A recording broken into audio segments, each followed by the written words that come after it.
The global population just hit 8 billion. Is that too many for this planet? Some people think so.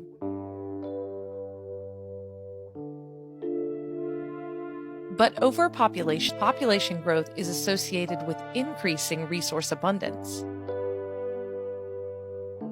Far yet near, living abroad, or living overseas, entails living somewhere other than the nation where you are now residing. This includes living away from home, whatever that means to each individual. People who migrate to other places miss their loved ones because of loneliness. They feel that they are far away from the people they left in their home country. They go to other countries because they need to support their family and make a name for themselves. This advocacy helps the immigrants in some way so that they will have the benefit to have a time to regather and meet, even for a day. This advocacy will be beneficial for them because we are pleading for the government to support them, because they also support the government by adding to the GDP. Let's advocate that migrants are not illegal. This is for educational use only.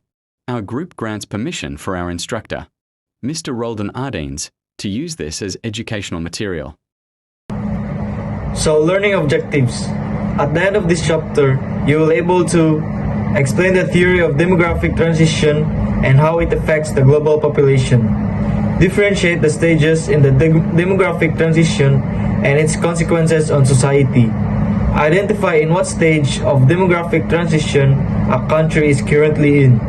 Understand the difference between the first and second demographic transition. Definition of population and demography. Economic planning. Demographic data helps government and businesses plan for future resource needs, labor supplies, and market demand. For example, population aging in developed countries necessitates planning for healthcare and pension system.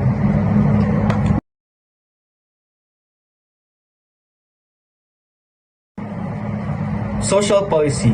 Demography is vital for addressing social issues such as education, housing, and health. Understanding fertility rates, for instance, informs educational planning, while knowing population distribution helps in housing development. Environmental planning. Demographers provide critical data on population distribution of density, which is essential for managing urban expansion and addressing environmental pressures in specific regions. Forecasting and projection. By analyzing fertility, mortality, and migration patterns, demographers can project future population trends such as the potential size of global population and its age structure. These two concepts are interconnected. Populations tell us how many people there are.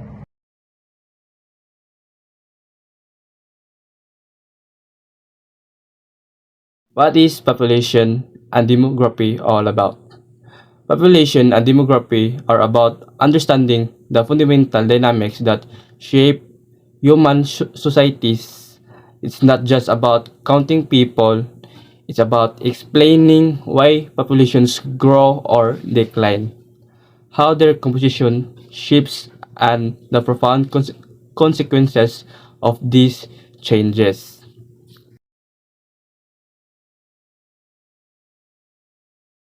Three fundamental demographic process. Demography's core lies in the study of three main processes. So the first fundamental demographic process is the fertility.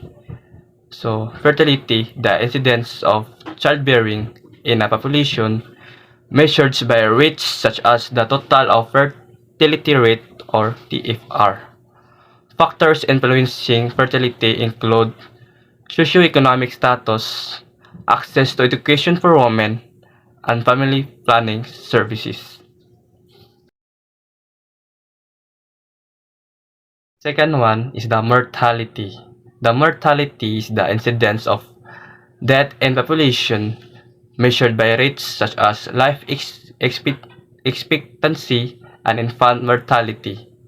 Advances in public health, sanitation, and nutrition have significantly reduce mortality rates globally.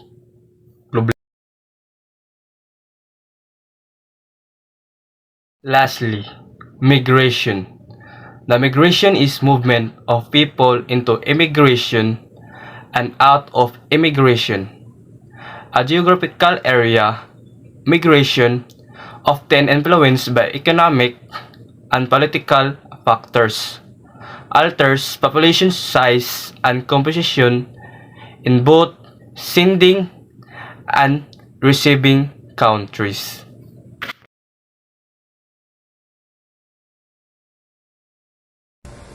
Global Trends Impacts Demography provides crucial insight into global trends with significant economic, social, and political implications. Aging population may develop nation and increasingly developing nations are experiencing aging population due to lower fertility and higher life expectancy. This creates challenges for pension systems, healthcare, and labor supply. Population momentum. Even with falling birth rates, population in developing countries continue to grow for a period due to a large existence cohort of young people entering their reproductive years.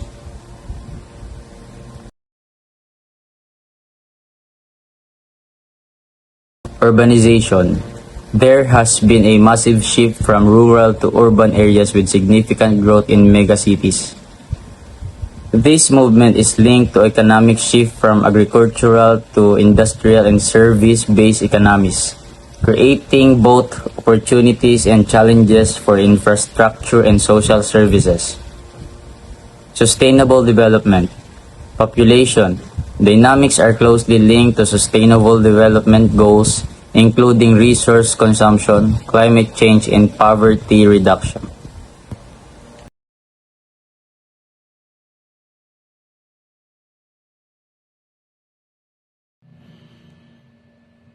The theories of democratic transition as it affects global population.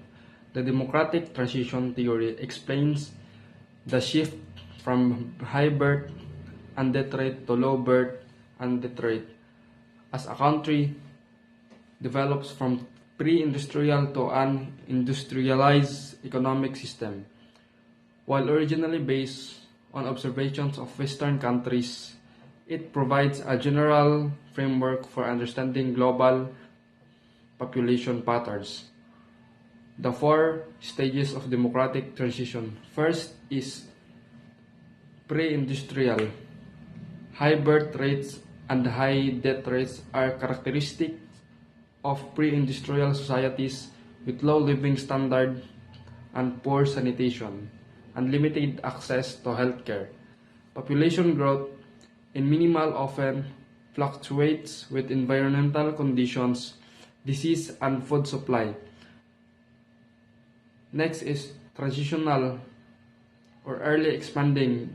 Death rates decline significantly due to improvements in food supply, public health, and sanitation, while birth rates remain high. This creates a rapid increase in population, a phenomenon known as population explosion.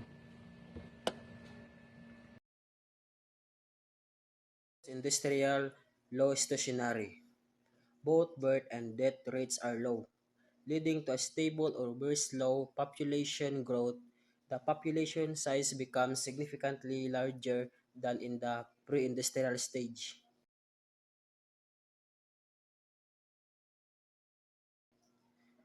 So, post-industrial declining, some demographers propose a fifth stage where fertility rates drop below replacement level, leading to a shrinking population as seen in countries like Japan.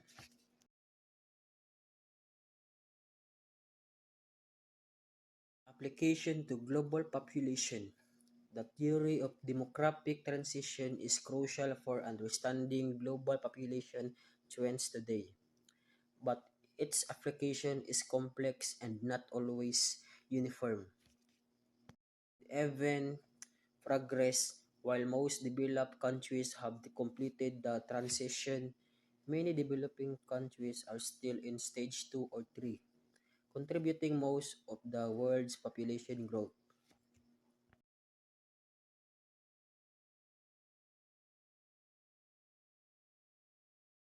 Rapid death rate decline. The decline in death rates in developing countries has occurred much more rapidly than in Europe due to faster importations of medical technologies. This has led to a wider gap between birth and death rates in some regions. Socioeconomic factors. The theory highlights how social factors like female education, empowerment, and access to family planning services are critical to influencing birth rates.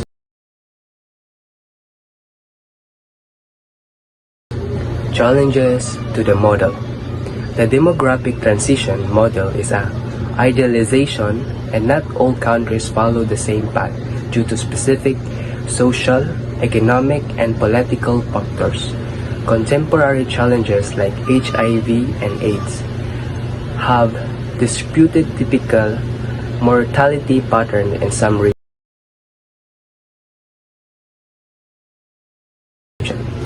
Migration rule. The model's original formulation focused on close population without migration.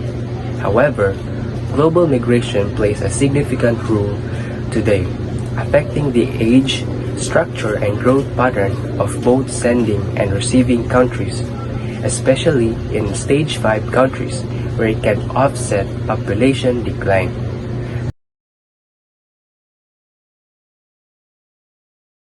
Conclusion of our topic, the entitled of the global population and demography. So in conclusion, population and demography are not just about numbers.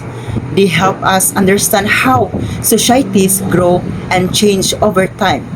By studying fertility, mortality, and migration, we can see that reasons behind global trends like aging populations, urbanization, and sustainable development. The demographic transition theory helps explain these changes, although every country experiences them differently depending on their social, economic, and political situations. Overall, learning about population and demography gives government and communities the knowledge they need for better planning, fair social policies, and long-term development. Understanding these patterns help us build a more sustainable and inclusive future for everyone.